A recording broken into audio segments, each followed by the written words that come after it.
Jean-Luc s'est réveillé le lendemain matin avec un mal de tête si intense qu'il avait l'impression qu'un tambour battait dans sa tête. Il se sentait aussi très mal, comme s'il avait un énorme poids sur lui. Cela s'est produit parce que la nuit dernière, il avait bu plus qu'il n'aurait dû. La boisson tourbillonnait toujours en lui, lui faisant tourner l'estomac et la tête. Il se retourna dans son lit pour essayer de trouver une position confortable, mais rien ne semblait atténuer l'inconfort.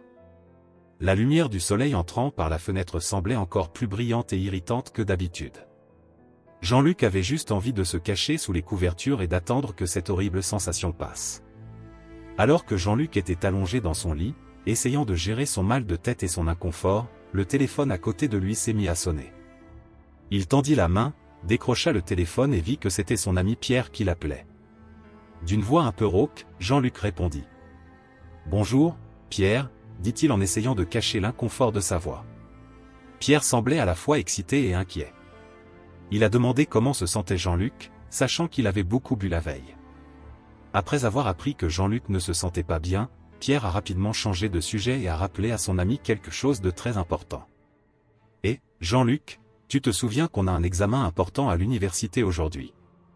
dit Pierre, d'une voix qui montrait un mélange d'urgence et d'inquiétude.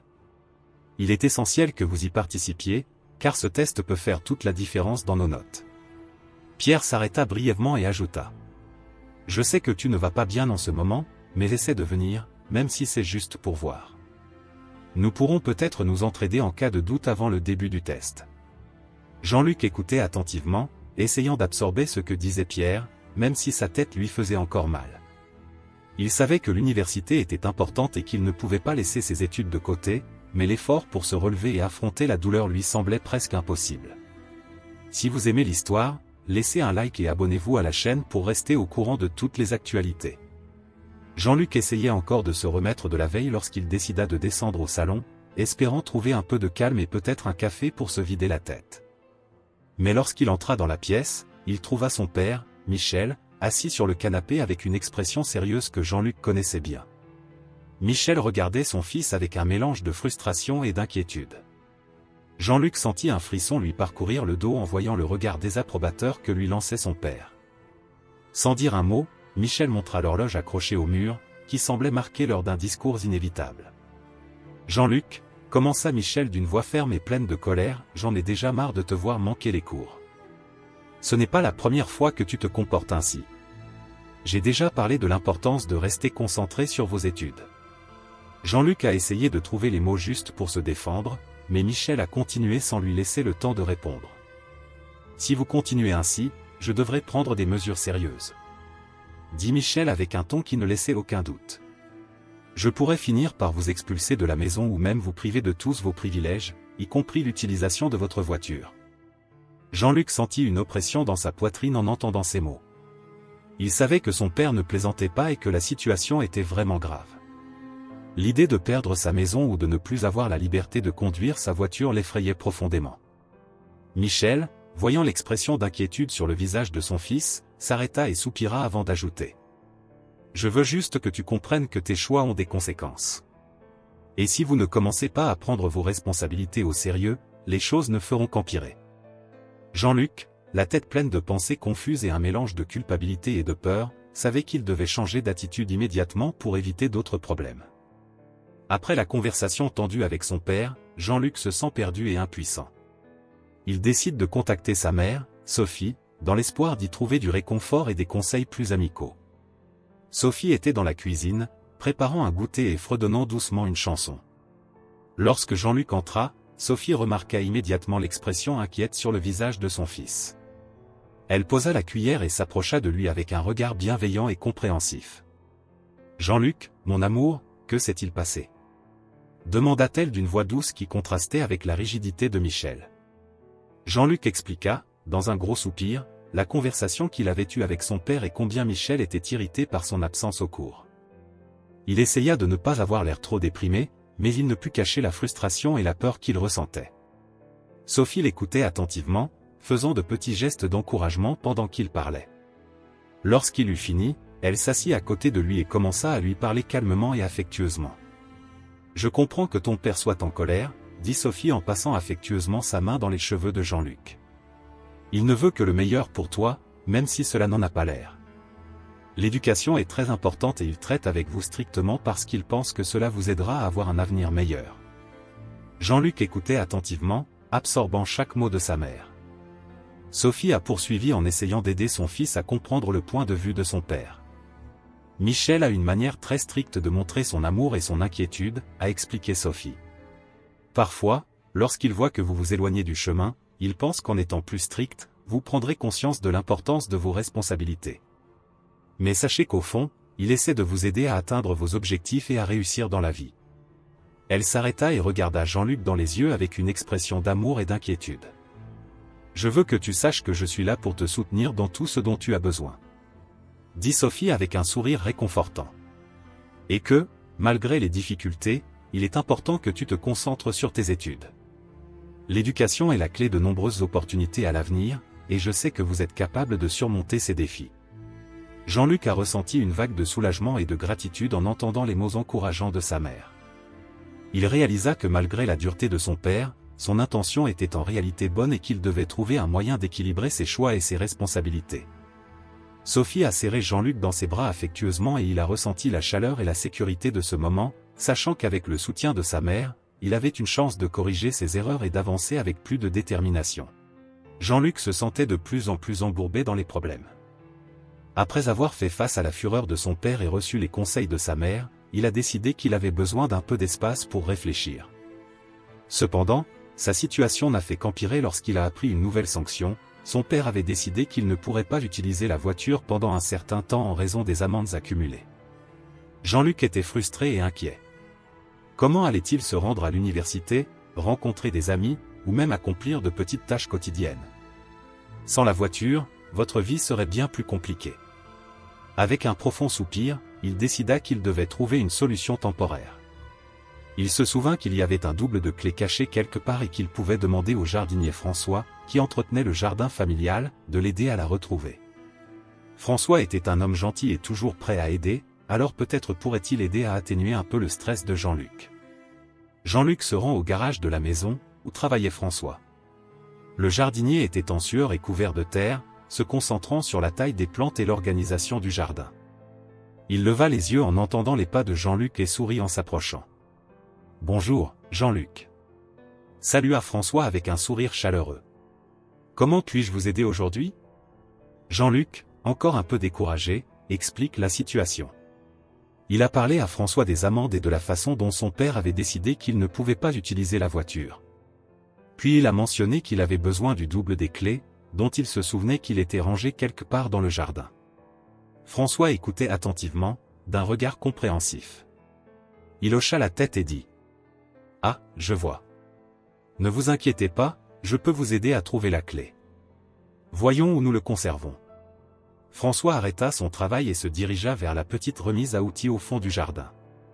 Jean-Luc le suivit, légèrement soulagé d'avoir quelqu'un pour l'aider dans ses recherches. Le jardinier commença à fouiller les boîtes et les tiroirs, à la recherche du double de clé. Pendant ce temps, Jean-Luc était assis sur une chaise à côté, essayant de se calmer et de réfléchir à la manière de résoudre sa situation actuelle. Le soleil brillait doucement et le parfum des fleurs du jardin était quelque peu réconfortant malgré le chaos de sa vie. Finalement, François a trouvé la clé dont Jean-Luc avait besoin, dans une petite boîte en bois cachée sur une étagère. Il le tendit à Jean-Luc avec un sourire encourageant. « Voici la clé, Jean-Luc. N'oubliez pas d'utiliser votre voiture de manière responsable et essayez de résoudre vos problèmes. J'espère que tout sera bientôt résolu pour vous. » Jean-Luc le remercie sincèrement et prend la clé. Il ressentait un léger regain d'espoir et un peu de soulagement d'avoir le soutien de François. Clé en main, il se prépare à affronter une autre étape de son voyage, déterminé à résoudre ses problèmes et à faire de son mieux. Jean-Luc décide de rendre visite à son ami Louis pour récupérer les notes du cours qu'il avait manquées.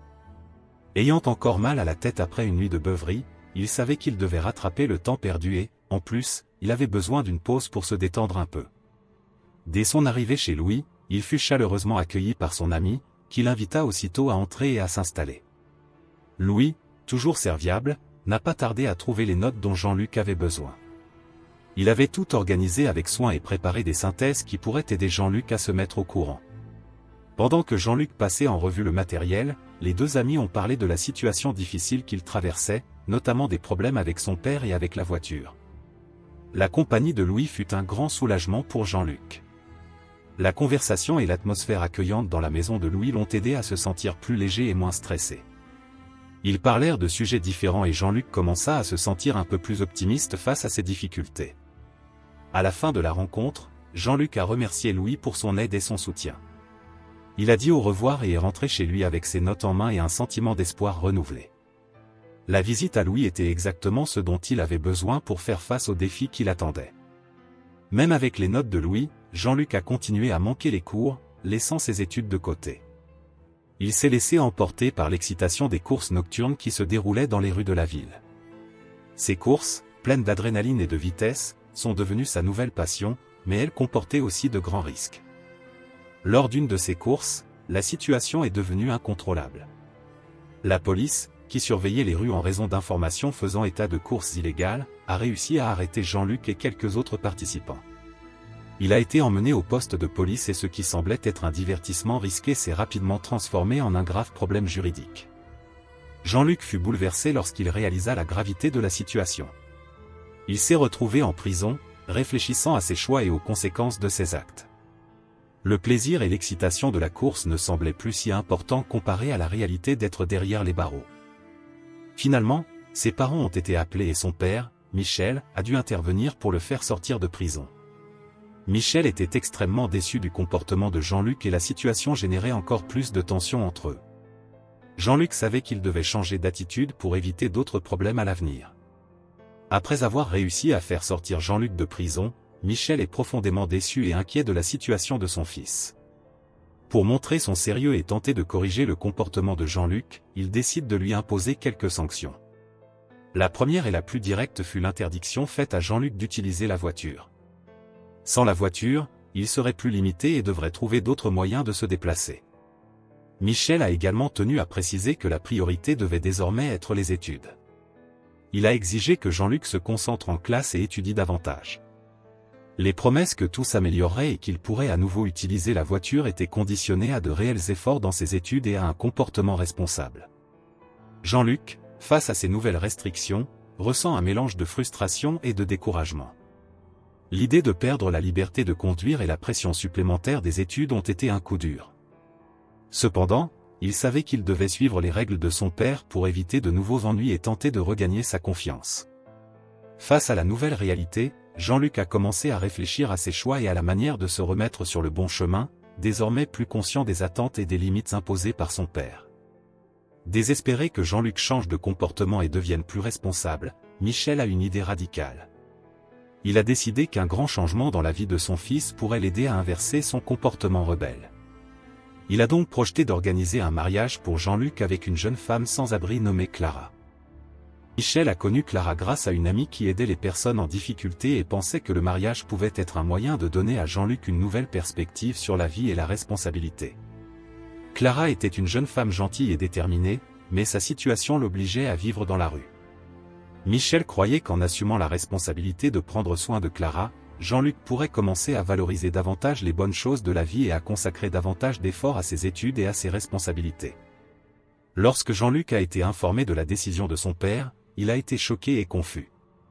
L'idée d'épouser quelqu'un qu'il connaissait à peine, de surcroît, dans une situation aussi délicate, lui paraissait une grande injustice.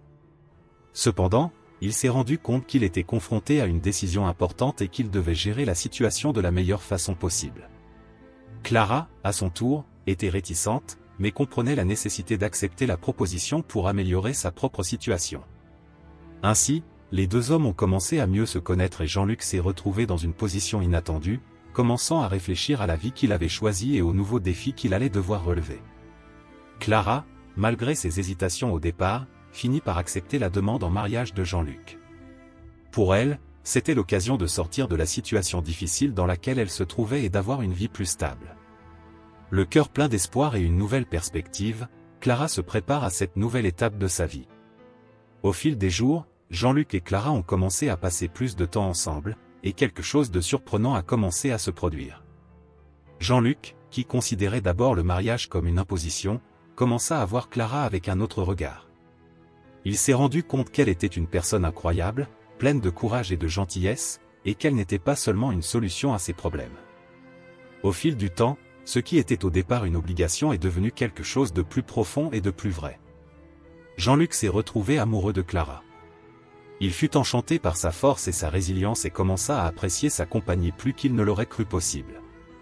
Le sentiment d'amour qui est né entre eux a apporté de nouvelles émotions et de nouveaux défis, compliquant les projets de son père, Michel. Michel, qui pensait que le mariage forcé permettrait de corriger le comportement de Jean-Luc, voit désormais sa stratégie se transformer en quelque chose qu'il n'avait pas prévu. La véritable passion entre les deux a commencé à créer une situation inattendue, où la solution que cherchait Michel était loin d'être simple. Si vous avez aimé cette histoire et que vous souhaitez voir plus de contenu comme celui-ci, n'oubliez pas d'aimer la vidéo et de vous abonner à notre chaîne pour ne manquer aucune actualité.